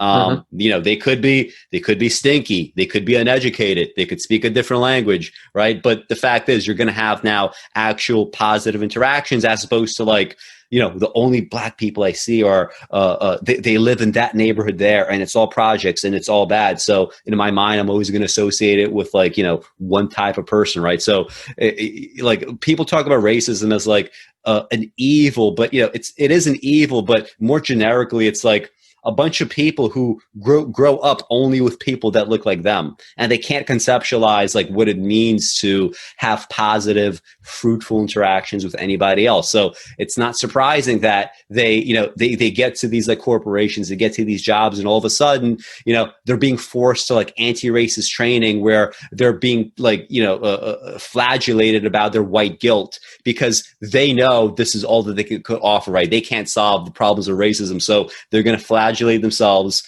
and they're going to like give into this guilt, and maybe I could give my emotion and make it better, right? And of course, the problem is always elsewhere. So I forget how much that is. You're at 4 now. 4. What was my 5th one? I'd make a really bad fucking dictator. I hope I am never ever asked that question seriously. But I mean, you get the point, right? Like these, like just massive. Last thing I think is federal job guarantee, right? If you have a federal job guarantee, if you have the government as an employer of last resort, you don't even have to like. Obviously, reparations will have to come into the picture at some point, but you could get at something like reparations pretty well just by instituting that, because they will overwhelmingly benefit the poor who fracture along racial lines, right? The fact that you could go to a job with great benefits that's mandated by the government, like establishing that kind of floor that cannot under any circumstances be removed under you. That the proof that Democrats don't give a shit about actually like not like much less doing anything, but even like winning, like if they want to win forever, right? If they want to kill the Republican Party forever, if Biden gets into office and we have a majority in the House, the Senate, and we have the presidency, they could say UBI for everybody, fuck it, until coronavirus is over, $1,000 every single month for everybody. We see the gap that coronavirus created. Fuck it, we're gonna inject $2 trillion into small business. We're gonna guarantee housing for everybody. We're gonna do a moratorium on foreclosures for the next 2 years. Like, what are people get like? Even if you lose literally every fucking corporate donor on the planet, it's not going to matter because people are going to vote for your program, right? It's not going to matter that the other party can just message and get. But they won't break in the money, and the Democrats exactly lose. Exactly, it's a money issue, right? It's a matter of if we don't do this, if we do this kind of messaging, we're going to lose the money, right? But like if Democrats really want to win forever, if they have the majority, they could pass everything that we just fucking said. They could do everything that we just said in 2 years if they really want it. And you'll never, ever, ever, ever have a Republican administration again, right? Who's getting UBI every fucking month? Who's going to say, I'm going to vote for the party that's going to take it away? It's not going to happen. That's why you couldn't even fucking repeal Obamacare. As much of a piece of shit that is, it's better than the alternative, which is nothing. You can't even repeal that. You're not going to repeal UBI. As soon as that shit is put in place, you're never going to repeal it if you want to remain competitive. Does Dan have any dictator policy recommendations? Well, in my book that I just finished a few weeks ago, the main character based on me briefly acquires superpowers. He gets rid of global. Is that levels? Yeah. Okay. He gets rid of global warming. He puts all the politicians of all the countries in these white coffins where they basically live out their lives, living the deluded fantasies. And then these coffins are all over the world, and they can't be moved until the person inside dies. So people like Trump or Hillary or whatnot, they live their delusions, but they can't hurt anyone anymore. He cleans up the oceans. He does all these good things. And so there's lots of things that you could do if you were a dictator, but that's with super or magical powers. If I were a dictator and I had only one thing that could accomplish all those same things, although it takes 50 or more years rather than just a few seconds of superpowers, get rid of for-profit corporations and watch the dominoes fall. Mm-hmm. That's it. That would be interesting. I wonder though, like, something will sort of replace that, so like my immediate question will be, what is like the new power structure that will try to, like, in the same like amoral way, like try to eat the world, right? What is that new thing? And it hasn't been stymied, right? If you get rid of profit in a sense, like you could stymie the worst of it though. Yeah, but it would take a while to fill that vacuum, and by that time, people would get used to things. It would take a good 50 years to accomplish that. But like I said, whether you're talking narco-terrorism, whether you're talking global warming, whether you're talking elections and all the fraud and the gerrymandering that corporations do, whether we're talking about the willful suppression of certain groups of people, whether we're talking about the way banks lend money, et cetera, et cetera. There's the famous book, well, not really famous anymore, by Frank Norris, called The Octopus. I don't know if you ever read it. Late 19th century. It's but corporations are the great cephalopod, and their tentacles reach into everything, things you wouldn't even think about. And get rid of the for-profit corporation. Not the little corporations that are set up to help feed kids in, a rural area that doesn't have, broadband or whatever. But get rid of the for-profit corporations, and slowly but surely things will. What you need to do is have localized governments controlling the basics of society, and then the layers that go on just gently add. Government exists to provide for the individual what the individuals cannot provide for themselves. That's the only reason governments exist. Whether we're talking about security, whether we're talking about police or armies, whether we're talking about the ability to have interstate commerce or things like this.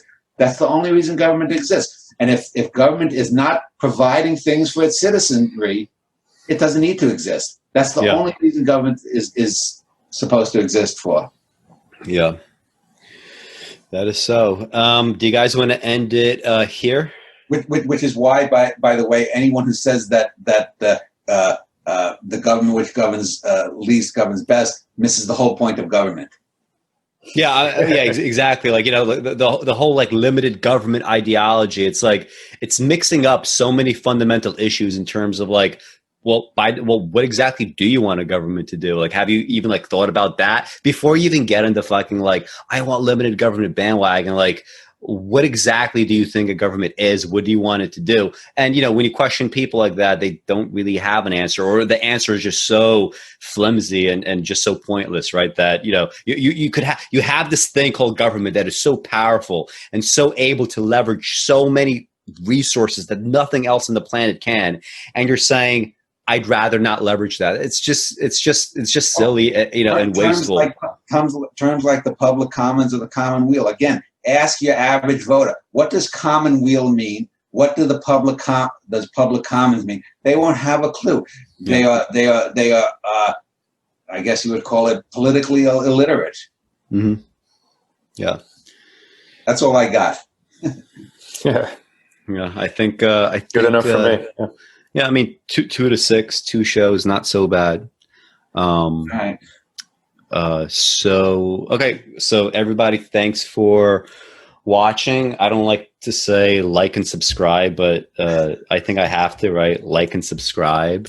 Like, it just seems so stupid. Like, if you're watching this and you think it's so good, desperate.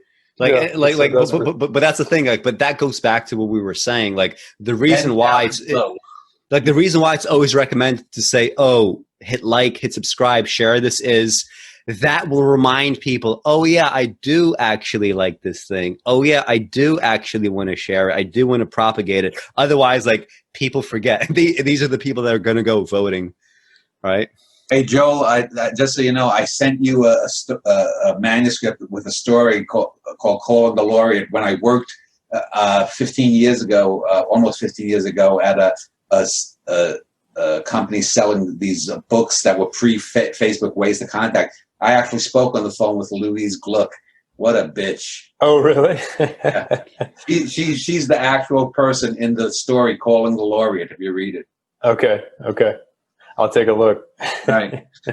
Okay, guys. I'll see you guys later. All right. All right. Have Thanks, fun. guys. Bye.